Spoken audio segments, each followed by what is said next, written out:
Alright, fellow hunters, well, time for the final episode of Review of the Day, which is Nightshifter. The episode opens with a breaking news story. A bank in downtown Milwaukee is being held up. Police squad cars are surrounding the building. Paramedics are on the scene. Helicopters flying overhead, as this is now the third hour of the holdup. The SWAT team is ready to enter. As we see the front door of the bank open up, we see a man being escorted out of the building by Dean, looking frantically at all the cameras and police cars outside. Sam and Dean, disguised as FBI agents, questioned two employees at the local jewelry shop about the most recent robbery. Helena had been an employee for years, and the previous night she cleaned out all the display cases in the safe. Edgar, the night watchman, caught her in the act, but she managed to grab his gun and shot him in the face. She went home and kills herself by throwing a hairdryer in the bathtub.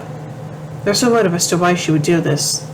The cops get hold of the security camera before any of the employees can take a look at them. Franny, when the employee Sam and Dean interview, tries to hit on Dean, and he manages to get her phone number. Later that night, Sam and Dean pay a visit to Ronald Resnick's house. He's a security guard at the Milwaukee National Trust. About a month ago, a similar incident to the one at the jewelry store occurred at the bank. The guy robbed the bank and then went home and apparently committed suicide. Ron asks to see the boys' IDs. Looking at their badges still a little suspicious, he invites them in to tell them what really happened that night at the bank. Ron starts right off by saying Juan Morales never robbed the bank. He said that the thing he let in the bank wasn't Juan. However, it had his exact physical features. Ron continues on ranting about how this is the work of a mandroid living in the sewer system. It shows them a cover featuring one, actually an image of a Cyberman from Doctor Who. He shows the boys the copies of security tapes at the bank and wanted to see one's eyes flashing into the camera, aka laser eyes as Ron calls it. Trying to steer Ron away from the case, Sam comes from a reality check, saying there's no such thing as mandroids and that the laser eyes is just a camera flare. Dean looks uncomfortable and flat out lying to Ron, as he's done a lot of legwork for them. Sam and Dean managed to grab hold of the tapes at Ron's house and clearly recognized they are hunting their shapeshifter just like in St. Louis by the creature's rental reaction to the video. Dean questions Sam why he threw Ron off the case, and Sam's response is that Ron is not a hunter, that he's just a person who stumbled across something real. If he were to go up against the shapeshifter, he'd get himself killed. Looking at the map of the sewer main, Dean points out that there's one more bank on that line that the shapeshifter might target next. The boys disguise themselves as workers from a security system company in order to gain access to the surveillance camera, so they can find the shapeshifter. 7 hours pass and still no sign of the shifter until they get a close-up shot of the bank manager and see his eyes flare at the camera. They also happen to capture Ron locking up the front door to the bank with a chain. He then runs into the lobby, pulls out his rifle and orders everyone to the ground.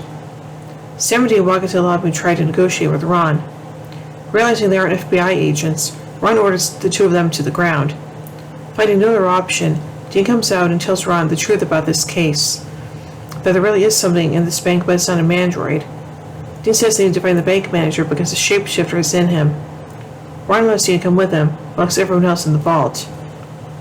Dean and Ron burst to the bank manager's office only to find a layer of shed skin behind the desk.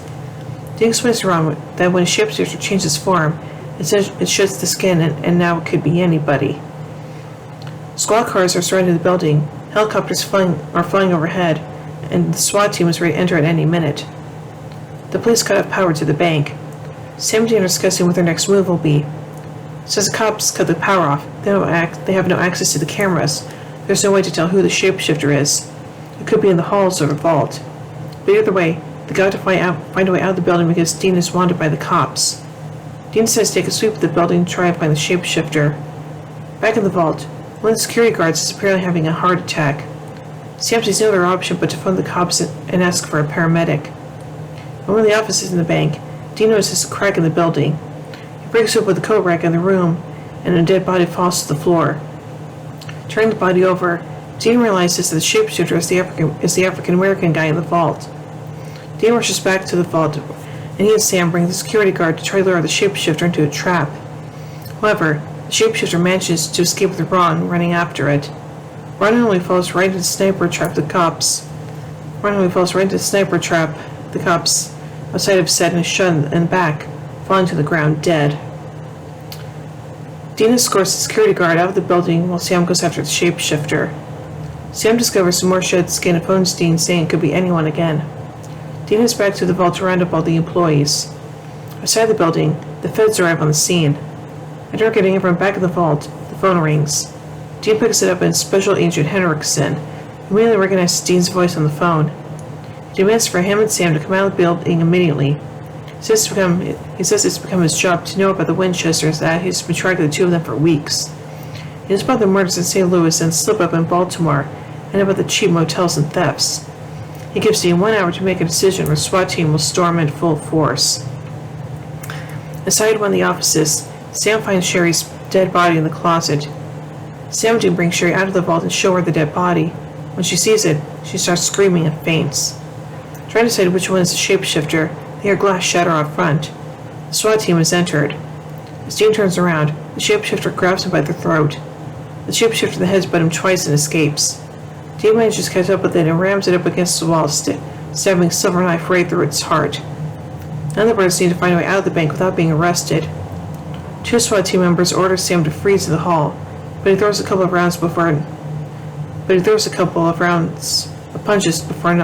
punches, knocking them out. The boys get into their uniforms and leave the building. By the time Agent Henriksen arrives, all that remains are the tied-up SWAT team members. They walk down a back alley to a parking garage a couple of blocks down the road where the Impala is parked. As soon as they get in the Impala, Dean admits, "We are so screwed." Sam acknowledges this, and they drive off. Good. So now let's take a look at some continuity surrounding this episode. This is the first appearance of Ronnie Resnick. This is the first appearance of Victor Henriksen. And now on to some trivia. This episode continues a series gag in which the brothers find themselves on the wrong side of the law.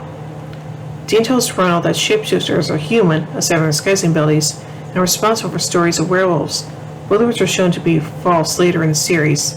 A fact Dean is perfectly well aware of, since 5 episodes later it's revealed that he and Sam hunted werewolves as kids. It's likely that Dean was lying to simplify things for the naive Ronald to keep him cooperative. The picture of the mandroid on the magazine cover is actually a creature called a Cyberman by the popular British television series Doctor Who. Mandroid is a term previously used in the X-Files episode Jose Chunks from Outer Space. Contains many allusions to the X-Files episode Folie Deux, including the basic plot, a man holding people hostage trying to protect them from a monster, and Resnick being the character's last name. The title of this episode is a play on the Henry Winkler comedy Nightshifter. Henriksen tells Dean, "And yes, I know about Sam too, Bonnie T. or Clyde." He's referring to the Great Depression-era bank-robbing duo Bonnie Parker and Clyde Barrow. Sam and Dean walk out of the bank in SWAT gear, and it's unknown why they never make use of it in future episodes, despite the advantage it might give them against powerful enemies. The CW's official summary for this episode has a typo, where there are 2 consecutive question marks at the end of the first sentence, followed by a misplaced lowercase letter in the next sentence. The press release for this episode also has errors. Now finally, let's take a look at some errors surrounding this episode. Ronald's gunshot wound, specifically the entry and exit wounds, don't have a much angle of the gun that shot him. After Ron is shot, he is visibly breathing. When Sam enters a small room containing supplies, the box on the right side can be seen moving like it was thrown. Probably the cameraman. So overall, I think this episode is just okay, but yeah, those shapeshifters, those things can be pretty darn scary, so yeah.